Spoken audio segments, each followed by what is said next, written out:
Welcome to 12 Scholars, a brand new podcast dedicated to personal development. In this series, we meet 12 inspiring people, all with a bias for being proactive.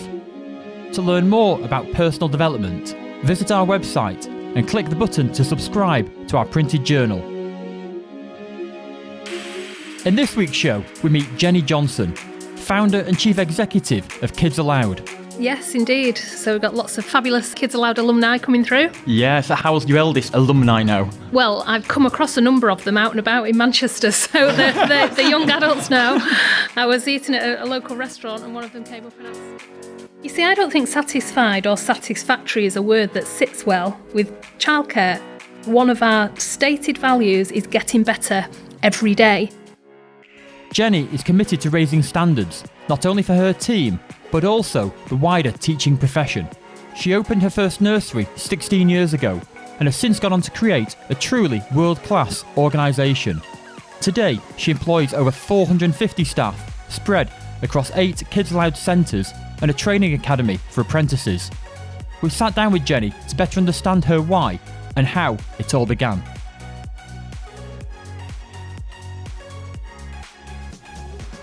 My backstory is that I started Kids Aloud because at that time I was a mum of 2 young children, wanting to get back to a professional career working full time.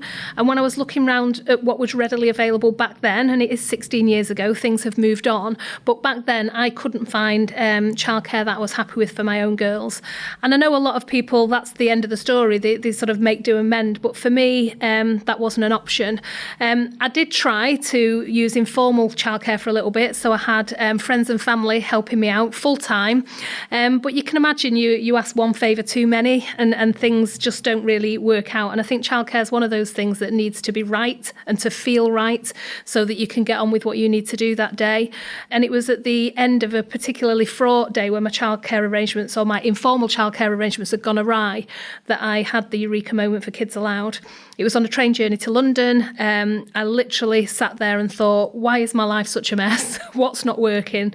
And one of the things that was causing a lot of knock-on drama was my childcare arrangements.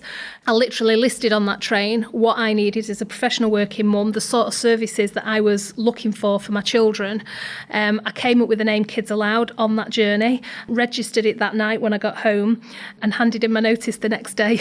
Gosh. So, I certainly didn't have perfection paralysis. I probably should have thought about it a little bit longer, but then maybe if I had done, I wouldn't have done it. So, yeah. What were you doing before Kids Aloud? So I left school at 16, went to work for my dad in his post room at an IT company. It was meant to just be a summer job and I was meant to be going on to Eccles College in Salford. I had my place ready to go, but I actually loved being at work. Just something about being surrounded by adults, leaving all that nonsense behind that kids deal with at school, all the bullies and this, that and the other. And I just loved being at work. I remember my mum being quite upset that I wasn't going to go on to college. She thought I might have been the first kid of the family to go on to university, but it wasn't meant to be, or not for me anyway. So I went to work at my dad's company and worked my way up through that company and was the sort of sales director and went on to be the managing director of the UK for software called NRG, which was a business intelligence tool. That was obviously over a large number of years. So my background, or my primary background before setting up Kids Aloud, was actually IT and had very little to do at all with children other than my own. One of the things we look at 12 Scholars is our excellence framework. Mm-hmm. And it's a way of defining what excellence looks like. Looking back to when you started out, what would you say a poor nursery would have looked like at the time? I guess that's what I was seeing and feeling when I was looking around for childcare for my own girls. So for me, what I didn't like, I was walking in nurseries that didn't feel clean enough, didn't smell clean enough. Kids didn't look engaged, colleagues didn't look engaged. And I just wasn't getting that warm feeling. And I think every parent knows what that feels like, because any parent looking for childcare looks at lots and lots of nurseries. And they will walk in some nurseries and feel it and love it. And they'll walk in other nurseries and they won't feel it. And it'll be they'll have their reasons why. Those were my reasons why. I'm at pains to say it was 16 years ago and things have moved forward, but then that's what this excellence framework is all about. It's about what used to be acceptable 16 years ago is not acceptable anymore. And there's been a huge drive around excellence in childcare and developing the colleagues to deliver a higher quality experience. And as a new provider comes into the market, so as Kids Aloud came into the market 16 years ago, I have no doubt that other providers had to raise their game. Bit of competition there, everybody's raising their game at the same time. Yeah, and that's not a bad thing. It's not a bad thing for somebody to come in and shake it up and make everybody have to think, oh, right, okay, well, we need to raise our game again. And I think it's one of our core values as Kids Aloud. One of our stated values is getting better every day. And for me, it's about those little tweaks that you're making by being observant and listening to the people that do the job and looking at what you can do to improve the experience for the parents, for the children and for the team, and be constantly on that. So rather than it being the one big thing, well, let's get the decorators in and paint the place and make it look better. It's not about that one big thing. It's about the little things that you're constantly doing that become the new standard, the new norm. And that's how you keep driving excellence forward. So moving on from what poor looks like, as a minimum, what would you have been satisfied with for childcare provision? You see, I don't think satisfied or satisfactory is a word that sits well with childcare and with your child. That for me was the Hobson's choice that I potentially would have had to make. So, where I was looking locally to where I lived, I couldn't find a single provider that I was happy with. So I chose not to make do. I chose not to decide to keep looking until I found something that was satisfactory. Words like satisfactory don't sit well with any childcare provider, because from an Ofsted point of view, you never want to be sat on any of these grades, It's sort of good or outstanding and nothing else will do. So I don't really buy into this, you've got poor, then you've got satisfactory that'll do. A parent buying childcare, because they're buying a service, should be walking in and feeling excellence, I suppose. And more and more owners in our sector are passionate about the experience for the child and the experience for the parent and being a good place to work. And that's good for everybody. There are pioneers in our sector that are really trying to push forward the pedagogy agenda, the excellence agenda, the professionalism of our sector. And this can only be a good thing for everybody involved in it. When starting Kids Aloud, what would have good look like on a day-to-day basis, what you were trying to achieve? Yeah, and again, for me, the word good would not be good enough. So for me, I'd be saying, what does excellence look like? And how uninspiring to work for a company that wants to be good. Yeah. People should want to be excellent and strive for excellence. It doesn't mean that we're excellent all day, every day. That is not a realistic standard. We all have our good days and our bad days. But I think to strive for excellence is an inspiring thing. So anybody that hears me speak knows that we're trying to deliver excellence day in, day out. And we're working with a team of imperfect people, me included, because we're human beings that are going to be doing our best that day to hit that bar, but also be, self-reflective on what goes well, what's not gone so well. We have people that go in and do sort of audits on the rooms, and historically those used to be quite tick boxy, and it almost felt like it was something we were doing to the team. And we've completely changed that now. And what we do with the team is we verbalise what excellence looks like. It's literally a paragraph that should inspire emotion and invoke a vision of what excellence looks like in a room for children. And it's an exercise you've done with your teams now? Yeah, the team have been involved in creating this vision of what excellence should look like. And we've done it in 3 areas for this year. What we do is we focus on different areas of the business. So for 2019, we're looking at, clean, safe, inspiring and inviting environments. So, for me, the very basics are that it should be clean and safe, but it should also be inviting and inspiring. So when a young child walks in a room, they get in that, wow, this is amazing. Wow factor. Yeah, this is an amazing place. I'm going to be spending the next, 8-9 hours in this place, and I am going to love it because it is designed just for me. So we're encouraging the team to look at their environment and look at what they can do to ensure that it's inspiring and inviting. And we've created a sort of a a vision board around that of what that looks like. And then the care of the child, that we want children to be looked after and that the tone to be warm and caring and the dialogue between the adult and the child to be of that nature. So again, it's invoking really clear expectations of what excellence looks like, but with words rather than tick boxes.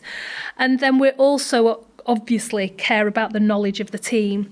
So what does a knowledgeable team member look like? And again, we've got words around that the team have helped us develop, and everybody is very, very clear that that's what excellence looks like, and that's what we're monitoring our internal success against. It's not, it's lovely that right now Ofsted say all of our centres are outstanding. That's amazing, you could say, but that's on one given day.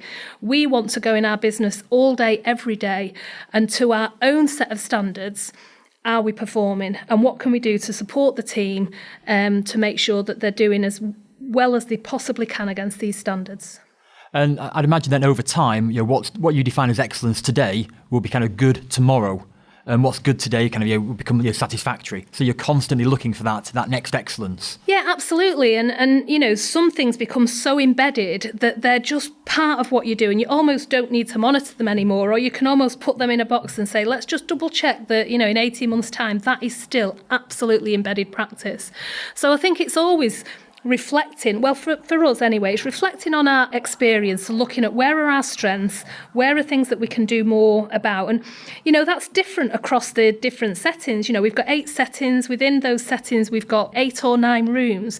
And we actually look at quality by room, because the experience the child has will be based on the team in that room. Okay. So very much taking a scientific approach, almost like an A/B test with the rooms.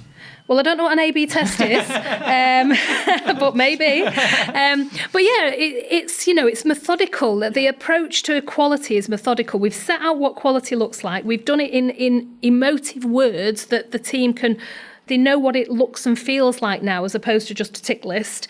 And that every room, we're looking at what's going well against that and what we can support the team more to do. And it becomes more of a supportive strive for excellence rather than an audit that's done to you. And I think it's, for us, Kids Aloud is 16 years old, and you look at some of your practices during that time, and, audit is important. You can't just sit there presuming that because you've said it, it's happening. You have to get in your rooms or in your business and make sure that it is. But audit can also be destructive if it's not done in the right way. And sometimes I look back and think, a bit cringy at some of the, we thought it was good practice, but maybe it was creating a bit of an us and them with the team. Whereas actually, if we're all in it together, striving for excellence, a really clear, agreed set of narrative around what excellence looks like, and that we're just supporting everybody to get there.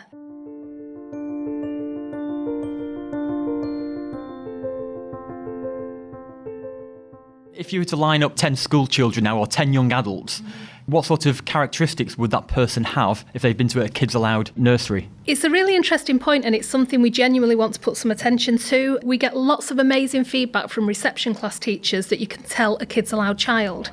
So clearly our pedagogy is really helping children for that next step in life. And we're very excited what those skills will give them in the longer term. And we do genuinely want to do an exercise of tracking down some of our alumni and figuring out how things are going for them. And certainly the empirical evidence is that they're doing really well. We've had parents ring us to say, my child's just started secondary school, and I just want to tell you that they're an amazing, rounded little person, and we're really excited for this next step of their journey, and Kids Aloud had a part to play in the child that they've become. Some scary statistics, 80% of a child's brain development is done by the time they're 5. So I know a lot of parents worry about what school the child goes to or what university they end up in, but we passionately believe that actually their early years experience, those first 5 years, have a lot to do with how things turn out. Yeah, I think parents can underestimate the impact that a high quality early years experience can have. So for us at Kids Aloud, it's not just about the care and cuddles, and the care and cuddles absolutely matter. That's a key foundation that a child walks in and feels safe and secure. But also that those learning opportunities and our pedagogy is really clear about how we approach early years education. And I spent a lot of my time training our 450 colleagues to make sure that they have a deep understanding of early years development so that they can give children the very best start.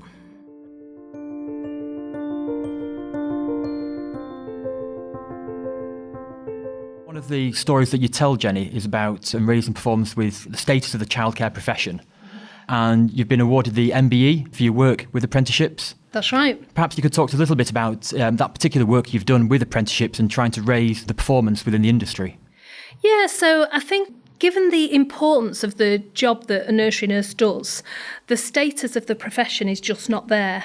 And I'm not the only one working on raising the status of the profession, but I've already talked about the fact that those first 5 years are absolutely key to children's emotional well-being and development and the foundation of their thinking for future life. So the fact that the government and people are not respecting this profession is just wrong. We are early years teachers, and we should be given the respect of teachers of older children. So we're doing our part to try and raise the professionalism, the expectations of people coming to work at Kids Aloud.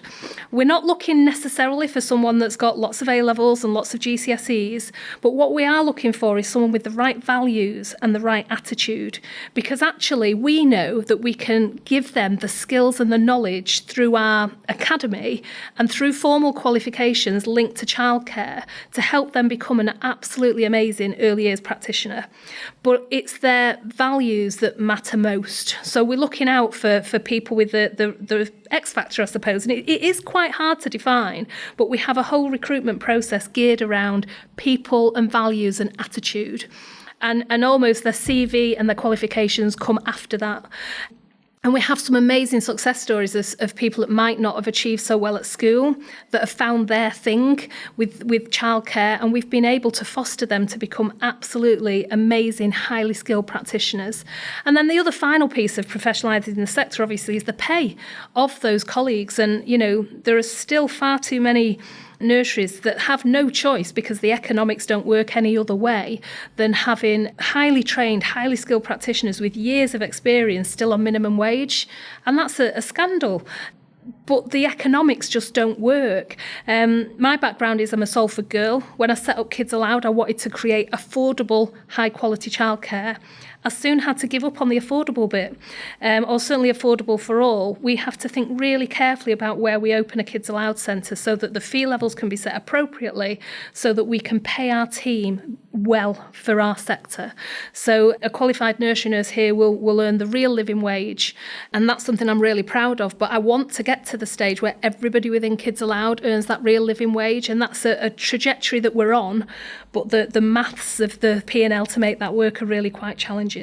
So, these are the things that we do in the professionalism, the expectations, the knowledge, the calibre and the pay all go to value the sector and value the people working in the sector more.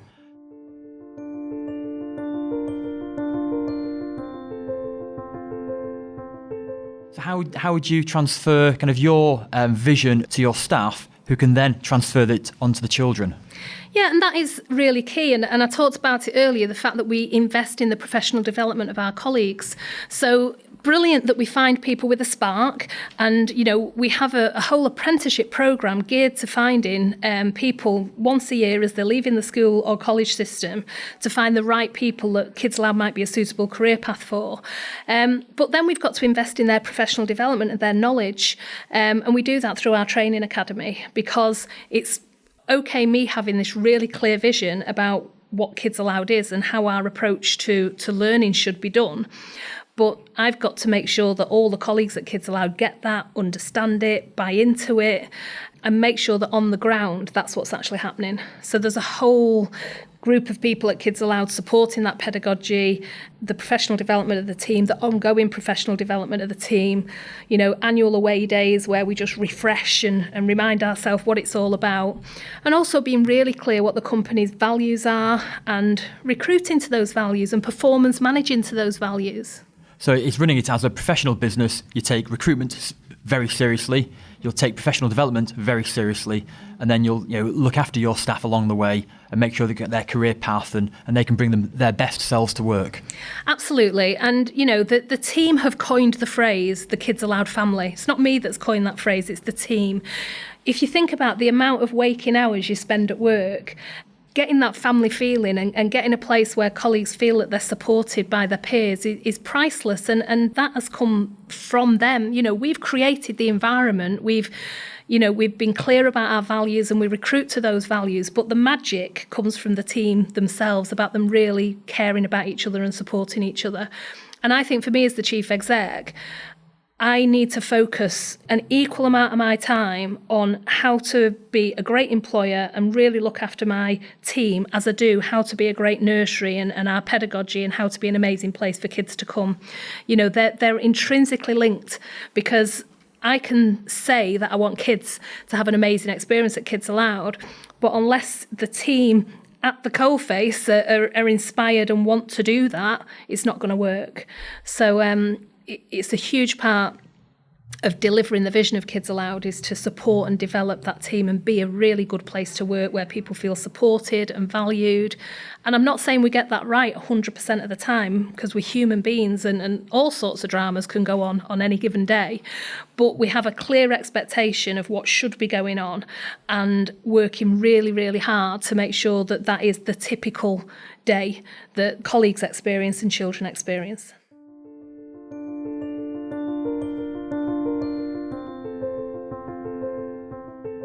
Knowing what you know now, what advice would you have given your younger self when starting out Kids Aloud? I think when I first started Kids Aloud, I took everything very personally, to the point that I wouldn't sleep at night if a parent had made a slightly negative comment about something we were doing. And I took it all to heart and took it all as a sort of a personal slight, really, even though I knew I was working as hard as I possibly could. I feel now I've very much matured in that regard. And whilst any feedback that's not anything other than glowing can be difficult to listen to, I think it's actually vital to understand where things are not going as well as they could be doing, and to encourage people to speak up when they're not happy, whether that be colleagues or parents. And then instead of taking that personally, because I know I'm working as hard as I can work, and I know I've got a team coming in every day to do their best to do a good job, to look at it as an opportunity to learn and to figure out what we can do to make that better, and actually see feedback like that as a fuel for the fire of getting better every day, rather than something to take personally. So I definitely think I could have learned that lesson sooner. It would have been good for my own mental health. But I now support my managers and my middle management team to think that way. It is hard when you don't get something right, or a customer perceives that you've not got something right, not to take it personally. But I now talk to my team about, right, this is a great opportunity. Let's sit together. Let's work out what's not gone right. Is it an issue with policy? Is it an issue with procedure? Is it an issue with parent expectation and they're not being realistic or they're not being reasonable? But let's sit down together and see this as an opportunity, and let's leave it in the office and let's not take it home with us tonight. So that'd be one of the things I'd go and talk to my younger self about. And I reckon it's taken me on this 16-year journey probably about 10 years to learn that. So it was a slow burner. Talk to us about one habit that, when practiced repeatedly, would make a big difference to somebody else starting out in their path. One of the things that I've learned, again, quite late on in my journey of Kids Aloud, is that I was overcommitting myself completely. I got to the point where I felt I had to say yes to everything I was asked to do, and felt guilty about saying no. I think once you become quite successful, you feel saying no to somebody could be almost taken as a slight, as you can't be bothered, whatever. So I was running around like a lunatic. I've got 3 children of my own. I've got a family life I'm trying to have outside of work, and I was saying yes to this, that and the other, whether it be a breakfast conference, a keynote speech at night. My diary was just constantly full. And about 3 years ago, I really felt like it was all just getting a bit too much. And when I actually stepped back for a minute and thought, right, why is everything feeling out of control? It was because there was no time in my week for myself. And I was overscheduled. And now I'm learning to say no and explaining why I'm saying no and being very honest and frank about that. So I'm not just saying no because I can't be bothered. I'm saying no, I tend to not say yes to things out of hours. If it's something during lunch or a breakfast meeting, more comfortable. But if it's going to take me away from my family at night time, that's really precious to me. And that's why I'm saying no to this, kind request. And learning to say no and sitting with the guilt of saying no And you know what? That guilt passes, and it passes in about 10 minutes usually.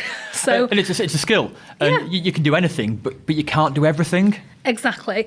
And I think, and then another thing I've done there is, set aside this half day every month where I set it aside for anybody that wants to come and have a coffee with me, not to sell me things, that really winds me up, but someone that wants a bit of support or a bit of mentoring or that's starting up their own business.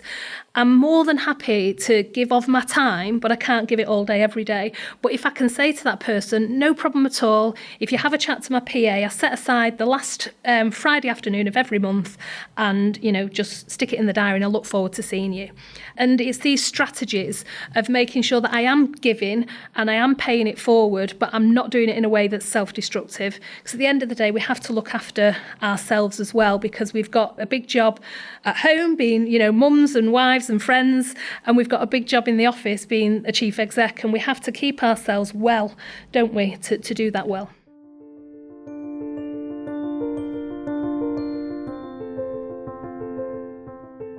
Jennie, thank you very much for being with us today on 12 Scholars. If anyone wants to learn any more about Kids Aloud, where should they go? What should they look for? Well, we've got our website, which I guess is a bit old school these days, but we've also got a social media presence on Facebook, on Twitter and on Instagram. And that's, real live updates of real things that we're doing. And my personal Twitter as well, KA_Jennie, that's just about the highs and lows of juggling lots of balls, trying to be a good, mum, wife, CEO, friend. And it's a very sort of frank and honest account of the fact that I am definitely not Superwoman. And I do cock up every now and again. Brilliant. Well, Jennie, thank you very much for today. Thank you. Right. Thank you.